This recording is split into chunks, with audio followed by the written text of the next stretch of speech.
Hey guys, this is Rafiq Ahmed and you're watching Ahmed Academy YouTube channel. So guys, uh, I'm here before you guys with Mehran Entity Past Papers 2023. इसमें maths के portion के कुछ questions आज के shift 1 और shift 2 में जो questions आए थे उनको हम अभी डिस्कस करेंगे, जिसमें एक क्वेश्चन था question number 1 like 1 + 10 square theta, ये एक आइडेंटिटी है तो ये किसके बराबर होता है, तो ये सेक स्क्वायर थीटा के बराबर होता है। फर्दर अपकमिंग टेस्ट में आ सकता है कि जी 1 + कॉट स्क्वायर थीटा जो होता है ये आपका किसके बराबर होता है, ये होता है कोसेक स्क्वायर के बराबर होता है, कोसेक स्क्वायर थीटा।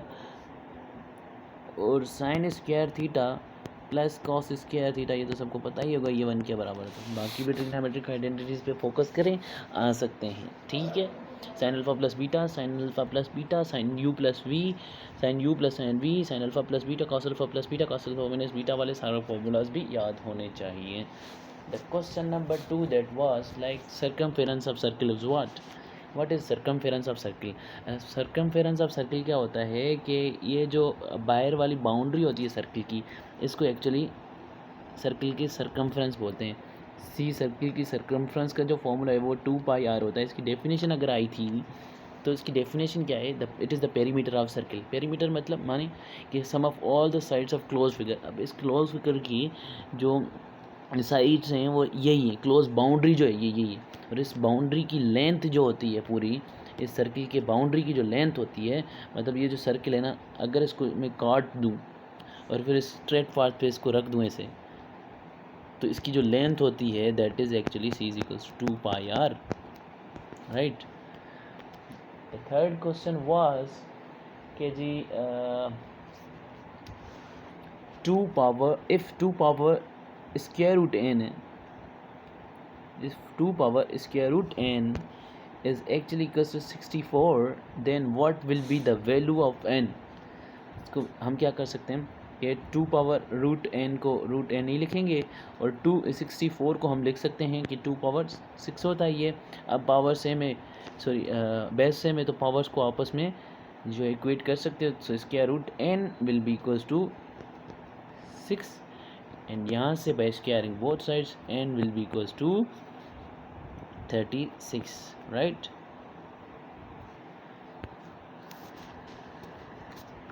मैं बस इसके जो नेक्स्ट क्वेश्चन है दैट इज़ इन सर्कल। अभी इन सर्कल तो नहीं है, लेकिन इन सर्कल का रेडियस जो कि जिसको इन रेडियस बोलते हैं, उसका कोई फॉर्मूला आया था, ठीक है। इन सर्कल के रेडियस का जो फॉर्मूला होता है उसको r से रिप्रेजेंट करते हैं इन रेडियस को। उसका जो फॉर्मूला होता है area of triangle divided by s, right. और area of triangle divided by s, यहाँ जहाँ पे ये जो डिटर्मिनेंट टाइप जो है ये डेल्टा है, ये एरिया को शो करता है। और s क्या होता है, पेरीमीटर नहीं होता, ये सेमी पेरीमीटर होता है। s का फॉर्मूला क्या होता है, s is equal to a plus b plus c divided by 2, where a b और c क्या है, they are the sides of a triangle. अब इन सर्किल क्या होता है, ये भी डेफिनेशन आ सकती है, सिंपल डेफिनेशन इसलिए कहता हूँ याद करो। इन सर्किल एक ऐसा सर्किल है किसी भी ट्राइंगल के अंदर इंस्क्राइब्ड होता हुआ सर्किल आपको दिखेगा, मतलब ऐसा सर्किल जो कि ट्राइंगल के अंदर ट्राइंगल के तीनों साइड्स को टच कर रहा होगा। ये देखो यहाँ पे टच कर रहा है, यहाँ पे टच कर रहा है, यहाँ पे, तो उसको हम बोलते हैं इन सर्किल। और उसके रेडियस को हम बोलते हैं जी इन रेडियस। इस सर्किल को बोलते हैं इन सर्किल और इसके रेडियस को बोलते हैं हम इन रेडियस। इन रेडियस का मैंने फॉर्मूला बताया। और इसके जो सेंटर होता है उसको बोलते हैं हम इन सेंटर। इन सेंटर क्या होता है, ये भी डेफिनेशन आ सकती है और आई हुई है पास्ट पेपर्स में। Incentre is point of intersection of angles of triangle. मतलब हम आपके पास अगर कोई ट्राइंगल है और ये बाइसेक्ट करता हुआ, एक बाइसेक्टर एंगल को बाइसेक्ट करता हुआ, मतलब ये जो पूरी एंगल थी ये लेटर से थीटा थी या 2 थीटा थी, अगर 2 थीटा थी तो ये भी थीटा होना चाहिए, ये भी थीटा होना चाहिए। मतलब उस पर्टिकुलर एंगल को 2 हिस्सों में तकसीम कर दे, यहाँ पे भी ऐसे। हर वर्टेक्स से निकलता हुआ बाइसेक्टर ऐसा होना चाहिए। लाइक ये अगर अल्फ़ा है तो ये भी अल्फ़ा होना चाहिए, और ये अगर बीटा है तो ये भी बीटा होना चाहिए। तो इनका जो पॉइंट ऑफ इंटरसेक्शन होता है इसको बोलते हैं हम इन सेंटर। यहाँ पर फर्दर जो सरकम सेंटर होता है, सरकम सर्कल जो होता है, अब सरकम सर्कल का जो फॉर्मूला होता है, सरकम सर्कल का जो फॉर्मूला होता है that is ABC divided by 4 times of ABC divided by 4 times of area of triangle. Alright, तो ये सरकम रेडियस क्या होता है, सरकम सेंटर क्या होता है, और सरकम सर्कल क्या होता है? ऐसा सर्कल जो किसी भी ट्राइंगल के तीनों वर्टिसेस में से पास हो रहा हो, ये इन तीनों वर्टिसेस में से पास हो गया, इसको बोलते हैं सरकम सर्कल। इसके रेडियस को बोलते हैं सरकम रेडियस, और इसके सेंटर को बोलते हैं सरकम सेंटर, जिसकी डेफिनेशन है कि the point of intersection of right bisectors of sides of triangle. Incentre में bisectors of angles of triangle था, यहाँ पे साइड्स को बाइसेक्ट करता हुआ देखेगा, और उन साइड्स को ऐसे बाइसेक्ट करेगा लाइक ये वाला साइड के बराबर, दोनों साइड एक साइड को दो इक्वल हिस्सों में तकसीम कर देगा। बाइसेक्टर उसको तो बोलते हैं, ठीक है, बाइसेक्ट करना, दो इक्वल हिस्सों में तकसीम करने वाला। और ये इसके ऊपर परपेंडिकुलर भी होना चाहिए, ये इसके ऊपर परपेंडिकुलर भी होना चाहिए, ये और ये फिर बराबर भी होने चाहिए। लाइकवाइज यहाँ पे एक और जगह, यहाँ पे इनका पॉइंट ऑफ इंटरसेक्शन, ये साइड इस साइड के बराबर होगी और ये इसके ऊपर परपेंडिकुलर होगा, तो इनके पॉइंट ऑफ इंटरसेक्शन को, इस पॉइंट को हम बोलेंगे जी ये जो है हमारा सरकम सेंटर है। Then we have question like if I can share with you guys is there was asked the determinant, right? Determinant of a complex determinant of matrix.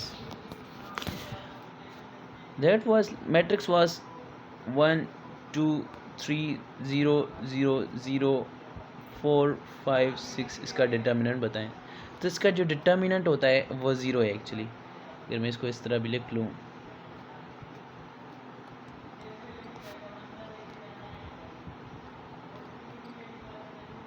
इसको अगर मैं डिटर्मिनेंट लिख लूँ तो इसका डिटर्मिनेंट एक्चुअली बताना था। इसके डिटर्मिनेंट को देखते हैं, इसकी जो एक रो है वो कम्प्लीटली ज़ीरो है। तो ऐसा मैट्रिक्स, ऐसा स्क्वायर मैट्रिक्स जिसकी एक रो या एक कॉलम पूरी ज़ीरो हो, तो इसका डिटर्मिनेंट डायरेक्ट रिपोर्ट कर सकते हैं कि उसका डिटर्मिनेंट ज़ीरो होता है। ठीक है, ये इस तरह भी हो सकता था कि जी 1 2 3 0 0 0 4 5 एंड 9 समथिंग लाइक, लेकिन एक पूरी जो एक कॉलम है वो 0 0 है, तो इसका डिटर्मिनेंट भी 0 आने वाला है। एक और प्रॉपर्टी डिटर्मिनेंट की ये आई तो नहीं है, प्रीवियस ईयर में आई हुई है, तो इसको हम डिस्कस कर लेते हैं। डिटर्मिनेंट किन स्क्वायर मैट्रिक्स का डिटर्मिनेंट 0 0 आता है। तो एक ऐसा स्क्वायर मैट्रिक्स जिसमें एक रो दूसरी रो के बराबर हो, या एक कॉलम दूसरी कॉलम जैसा हो, 2 सिमिलर रोज और 2 सिमिलर कॉलम्स हों। लेट्स से यहाँ पे 1 2 3 हो, 2 4 2 5 6 हो, और ये अगेन 1 2 3 हो, दो रो एक जैसी हैं, तो इसका जो डिटर्मिनेंट है वो 0 आ जाएगा। ये सेकंड प्रॉपर्टी है डिटर्मिनेंट 0 आने की। थर्ड प्रॉपर्टी क्या है, इफ़ वन रो और a column is integral multiple of another row और कॉलम, तो उसका भी डिटर्मिनेंट 0 हो जाएगा। लेट से 1 2 3 है और ये रैंडम कोई 5 7 एंड 13 है,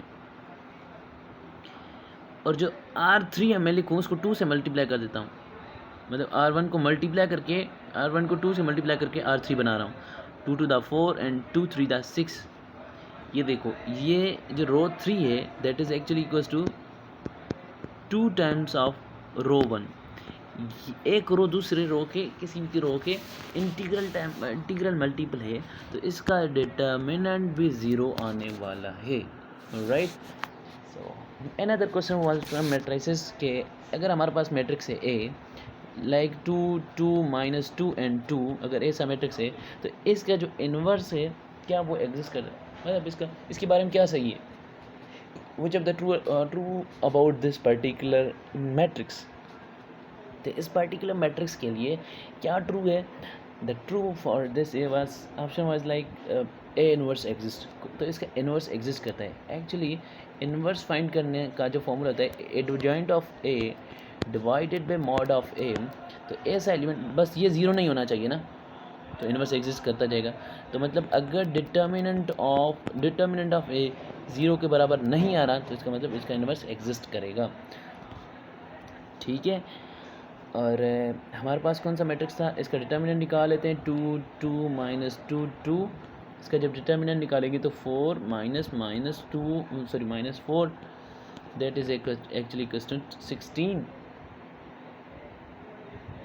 right, yes, that is actually 16 and 16 is not magnitude of a is not equal to 0, hence its inverse exists। तो ये एक सवाल था। दूसरा सवाल इसमें से क्या था कि जो which of the following is not true about 22 divided by 7, 22 divided by जो 7 है इसके बारे में क्या सही नहीं है, मतलब क्या गलत है इसके बारे में। Options were like a recurring decimal है ये, बी नॉन रिकरिंग है, तो क्या है। इनकी कॉन्सेप्ट्स को समझते हुए पहले हमारे पास आता है कि जी डेसिमल फ्रैक्शंस की जो टाइप्स होते हैं वो दो होते हैं, एक होता है टर्मिनेटिंग, दूसरा होता है नॉन टर्मिनेटिंग। अब टर्मिनेटिंग मेंबर्स ऐसे होते हैं, टर्मिनेटिंग टर्म्स ऐसे होते हैं जो कि अगर फ्रैक्शन में लिखे हुए हैं उनको सिंप्लीफाई करते हुए unsimplifying the fractions we get the value, we get answer in decimals. और डेसिमल में 1.23, डेसिमल नंबर्स में पॉइंट के बाद यानी डेसिमल के बाद अगर नंबर रुक जाए, जैसे ये वाला नंबर सिर्फ 1.23 ही है, रुक गया है पॉइंट के बाद कहीं ना कहीं पे 23 के ऊपर रुक गया है, तो ये एक टर्मिनेटिंग है। टर्मिनेटिंग मतलब ख़त्म हो जाना पॉइंट के बाद। जैसे हमारे पास फ्रैक्शन है 1/2 होता है, उसका आंसर आता है 0.5, तो ये 0.5 के ख़त्म हो गया, आगे कुछ नहीं है इसका। हमारे पास होता है 1/4 दैट इज इक्वल टू 0.25, ये ख़त्म हो गया यहाँ पे, तो ये टर्मिनेटिंग नंबर्स। नॉन टर्मिनेटिंग जो होते हैं ना ख़त्म होने वाले, पॉइंट के बाद ख़त्म नहीं होंगे, उसमें दो आ जाते हैं आपके, एक होता है रिकरिंग, एक होता है नॉन रिकरिंग।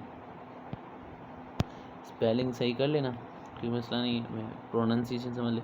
नॉन रिकरिंग, अब रिकरिंग क्या होता है, नॉन रिकरिंग क्या होता है, ये क्योंकि नॉन टर्मिनेटिंग है मतलब पॉइंट के बाद ख़त्म तो होने वाले नहीं है। अब रिकरिंग वो होते हैं जो पॉइंट के बाद रिपीट हो, लेट से 1/3 में करता हूँ तो मेरे पास आंसर आता है 0.3333। ये देखो पॉइंट के बाद कोई ना कोई नंबर रिपीट हो रहा है, या फिर ये भी 0.202020, यहाँ पे 20 रिपीट हो रहा है, 20 रिपीट हो रहा है, तो इनको हम लिख सकते हैं 0.3 भी लिख सकते हैं, इसको 3 के ऊपर बार लगा दें, बार का मतलब होता है कि ये रिपीट हो रहा है। इस तरह इसको हम 0.202020 को लिख सकते हैं 0.20 के ऊपर कैप या बार लगा दें, इसका मतलब ये रिकरिंग हो गया। रिकरिंग नॉन टर्मिनेटिंग क्यों, क्योंकि पॉइंट के बाद रुकता नहीं है, और रिकरिंग क्योंकि पॉइंट के बाद सिर्फ रिपीट ही होता है। अब ये जो नॉन रिकरिंग होते हैं, नॉन रिकरिंग इस टाइप ऑफ नॉन टर्मिनेटिंग, ये टर्म ख़त्म तो नहीं होंगे, और नॉन रिकरिंग का मतलब है कि पॉइंट के बाद रिपीट भी ना हो। जैसे आपका 22 divided by 7, when you divide 22 by 7 you get answer 3.142 and so on, चलता रहेगा आगे, कभी भी कम नहीं होगा। आप कैलकुलेटर बेशक लगा लें या इवन हाथ से डिवीजन कर लें जैसे मैंने किया है, सो आपको कभी भी ये ख़त्म होता हुआ जवाब नहीं मिलेगा इसका। और दूसरी बात कि ये रिपीट भी नहीं हो रहा और ख़त्म भी नहीं हो रहा, मतलब non recurring and non repeating है, नॉन रिकरिंग या नॉन रिपीटिंग और नॉन टर्मिनेटिंग नंबर है ये।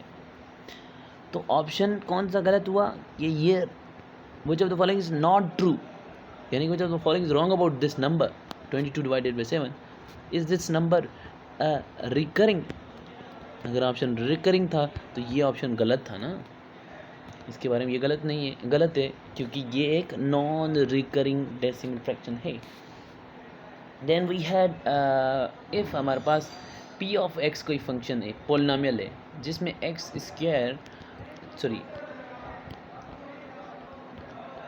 3x square plus k minus 1 3x square plus k minus 1 into x plus 9 था, और p ऑफ 3 जो था वो आपका 0 था, तो आपने बतानी थी कि k की वैल्यू क्या होगी।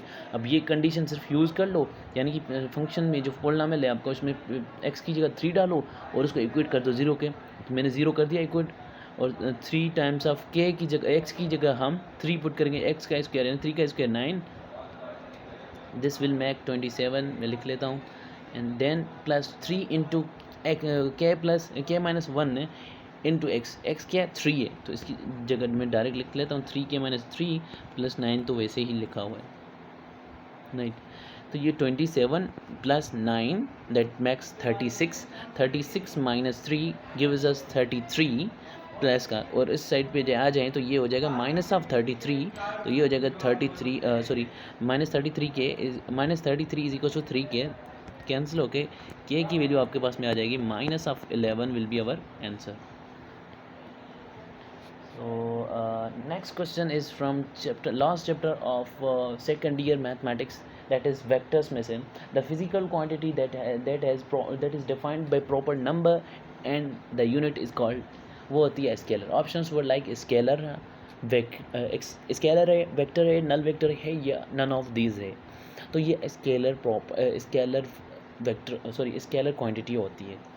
ऐसी क्वांटिटीज़ जिसके पास नंबर हो, यानी कि मैग्नीट्यूड और उसका यूनिट साथ हो, जैसे 5 kg लिख लूँ तो ये यूनिट है, ये उसका मैग्नीट्यूड है, तो ये एक तो 5 kg एक मास ही तो स्केलर हुआ ही ना, ठीक है।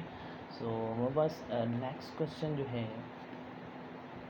That is next 2 terms of the sequence 1, -1, 1, -1, मतलब ये जो है ज्योमेट्रिक सीक्वेंस है जिसका जो r है -1/1 इज़ एक्चुअली इक्वल टू -1, वो -1 है, तो -1 मल्टीप्लाई करते जाओ, पहला अगर -1 तो दूसरा -1, तीसरा प्लस का 1, चौथा माइनस का 1, तो अगेन -1 आप मल्टीप्लाई करेंगे तो -1 के साथ तो वो बनाएगा 1 एंड देन -1, तो ये नेक्स्ट इसके 2 नंबर्स थे, 2 टर्म्स थे। fourth term of like x by 2, 4 terms of x by 2 plus a by 4 whole power 4, इसका फोर्थ टर्म क्या होगा? अब ये क्योंकि इसकी पावर 4 है, अगर किसी भी बायनॉमियल एक्सप्रेशन के पावर जो है आपकी n होती है, तो उसके नंबर ऑफ़ टर्म्स कितने होते हैं? n+1। यहाँ पे n, इसके जो नंबर ऑफ़ टर्म्स होंगे वो, ये भी क्वेश्चन आ सकता था, इसके नंबर ऑफ़ टर्म्स कितने बनेंगे, तो ये इसकी n की जगह 1 है, 4 है, तो 1 ऐड कर देंगे, तो इसके नंबर ऑफ़ टर्म्स जो बनेंगे दैट विल बी 5। ओके, लेकिन हमें क्वेश्चन क्या था, इसका फोर्थ टर्म बताना है। इसके फोर्थ टर्म के लिए r की वैल्यू 3 डालेंगे, जब r की वैल्यू 3 होती है तो टर्म हम बताते हैं कि T4 है, अगर r की वैल्यू 2 हो तो टर्म हम बताते हैं कि टर्म 3 है। ऑलराइट, सो हमारे पास क्वेश्चन है कि x/2 plus a/4 whole power 4, इसका हमें लाइक फोर्थ टर्म बताना है, यानी कि r की वैल्यू 3 डालो, इसको सिंपलीफाई करो, जो आपके पास आंसर है that is our answer 4 3 x/2 power x/2 का पावर जो है वो एक एक कम होता जाएगा जब फोर्थ टर्म आता है।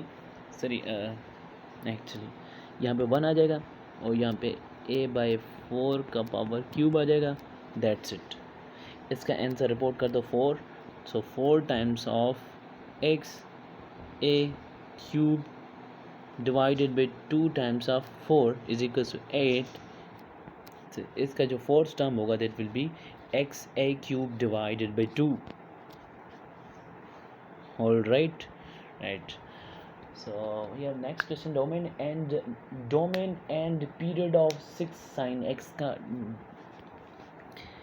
डोमेन भी पूछा था, sin 6 sin x का। अब 6 तो हमारे लिए कुछ गड़बड़ करेगा नहीं। डोमेन के लिए क्या चाहिए होता है कि ये पर्टिकुलर वैल्यू जो है, पर्टिकुलर फंक्शन जो है उसका इनपुट क्या होना चाहिए। अब साइन को तो किसी भी वैल्यू के ऊपर दिक्कत नहीं आती, तो इसकी जो डोमेन है वो ऑल रियल नंबर है। कैलकुलेटर उठाओ, साइन में कोई भी वैल्यू डालो तो उसका जो वो हमेशा कोई ना कोई आंसर देगा, ठीक है। तो इसकी जो डोमेन है वो ऑल रियल नंबर है। और इसका पीरियड क्या होना चाहिए, पीरियड क्या होता है एक्चुअली 6 आप लिखें ना लिखें, ये पीरियड फाइंड करने के लिए कोएफिशिएंट एम्पलीट्यूड मैटर नहीं करता। मैटर क्या करता है कि यहाँ पे एंगल क्या है। वैसे तो साइन एक्स का जो पीरियड है वो 2 पाई है, साइन एक्स का जो पीरियड है वो 2 पाई होता है। बट अगर साइन आपके पास एन पाई लिख रहा है, साइन एन एक्स लिख रहा है, मतलब एक्स का कोई कोएफिशिएंट डाल रहा है, तो उसका क्या हो जाएगा, हमारे पास 2 pi divided by that particular coefficient of x. So 2 pi मैंने 3 लिख दिया यहाँ पे, लेकिन यहाँ पे 2 पाई बाई एन उसका जो है इन जनरल पीरियड हो जाएगा। Same for cos x as well. Cos x का जो पीरियड होता है वो 2 पाई होता है। अगर यहाँ पे कॉस एन एक्स होता तो उसका जो पीरियड हो जाता 2 पाई डिवाइडेड बाई एन हो जाता। Then we have to change 315 degrees into radians. So किसी भी नंबर को रेडियन में चेंज करने के लिए हम पाई बाई 180 से डिवाइड कर लेते हैं, ठीक है जी। सो इसको डिवाइड कर लेंगे पाई बाई 180 से, तो इसका टेबल जो है 5 का टेबल इसके ऊपर कितना जाता है 60 एंड देन 63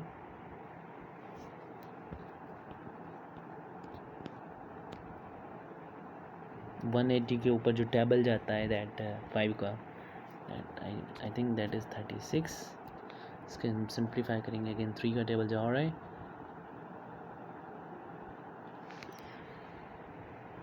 3 का टेबल जा रहा है। सो हम इसको लिख सकते हैं कि जी 21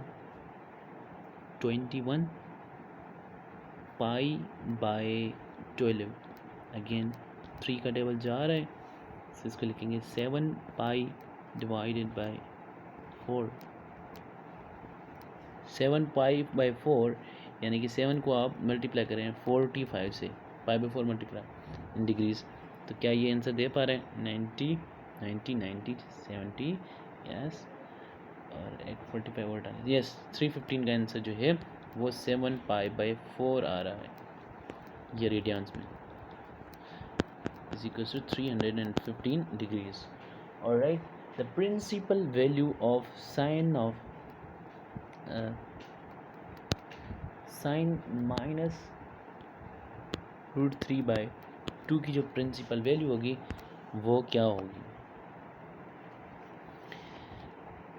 अब sine minus of theta, sorry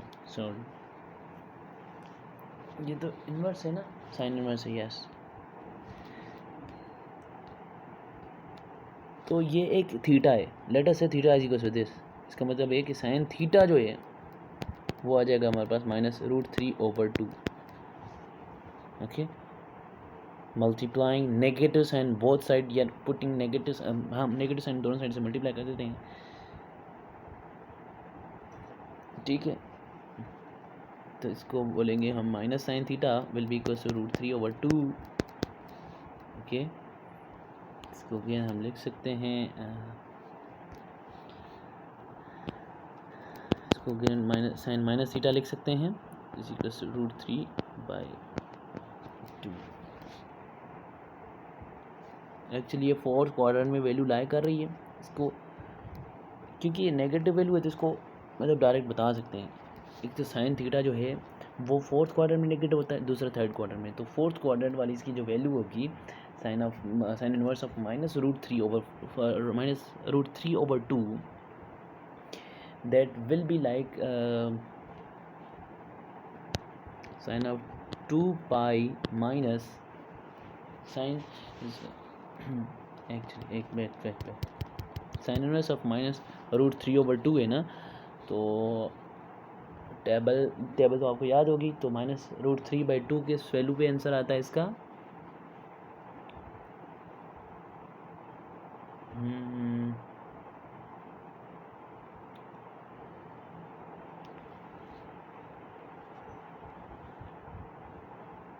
-√3/2 इस पे आंसर आता है।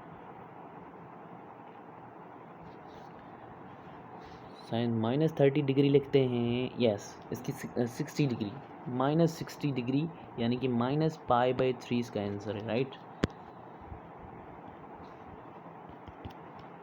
Okay, so next is probability of getting at least 2 head. ठीक है, स्क्रीन पे क्वेश्चन लिखे हुए लैपटॉप पे, उधर से देख के बता रहा हूँ that we have a final question for this particular video बड़ी होती जा रही, तो इसलिए लास्ट क्वेश्चन करते हैं। The probability of getting at least 2 heads, मतलब हेड आए कम से कम 2 आए, ज़्यादा से ज़्यादा कितने भी आए लेकिन कम से कम 2 आने चाहिए। तो ज़्यादा से ज़्यादा कितने आ सकते हैं? 3 हेड्स आ सकते हैं जब कोई टेल नहीं होगा। तो कह रहा है कि if we toss coin successively, किसी कॉइन को हम टॉस करते हैं 3 टाइम्स, तो उसका जो रिजल्ट, उसकी जो प्रोबेबिलिटी होगी, the probability of getting at least 2 head, जब हम किसी कॉइन को टॉस करते हैं n टाइम्स, तो उसकी टोटल पॉसिबिलिटी होती है 2n। प्रोबेबिलिटी में हम क्या डालते हैं? 2n डिनोमिनेटर में डाल देते हैं, यानी कि यहाँ पे 3 टाइम्स हमने किया है तो 2/3 यानी कि 8 डिनोमिनेटर हमारे पास 8 में। अब न्यूमरेटर को सेट करने के लिए हमें कंडीशन को देखना पड़ता है। कंडीशन हमारे पास क्या है? एटलीस्ट 2 हेड्स, हेड आ जाए, हेड आ जाए, या हेड टेल हेड आ जाए, या हेड टेल आ जाए, या फिर टेल हेड आ जाए। Likewise head tail head tail head sorry tail head tail head, या फिर हमारे पास हो हेड टेल। तो ये 8 पॉसिबिलिटीज़ हैं। ऐसे ढूंढें जिनमें या तो कम एटलीस्ट 2 हेड्स हों, कम से कम 2 हों, ज़्यादा कितने भी लेकिन कम से कम वाली 2 हों। ये हो गया, ये हो गया हमारे पास, ये हो गया और ये हो गया। 4 ऐसे हैं जिनमें एटलीस्ट 2 हेड आ रहा है। इसका मतलब 4 divided by total 8, that is actually 1/2। That's it. The best of luck for the next. कल के लिए या आज जिनका है, चलो आज वाला जो लास्ट सेशन था वो भी हो गया होगा, अभी 3:15 बज रहे हैं, तो कल वालों के लिए कल से ऑनवर्ड जिनके टेस्ट हैं उनके लिए इंशाल्लाह ये फ़ायदेमंद रहेगा, और जो फेज़ 2 में जो टेस्ट देंगे उनके लिए फ़ायदेमंद रहेगा। तब तक के लिए मुझे दीजिए इजाज़त। The best of luck.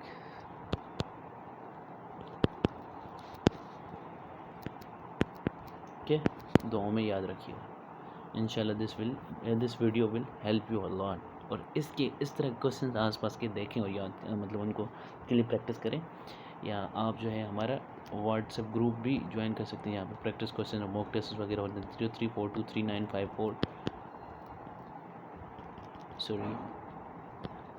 03423594 is my WhatsApp number. Okay, that's it for this section. Allah Hafiz.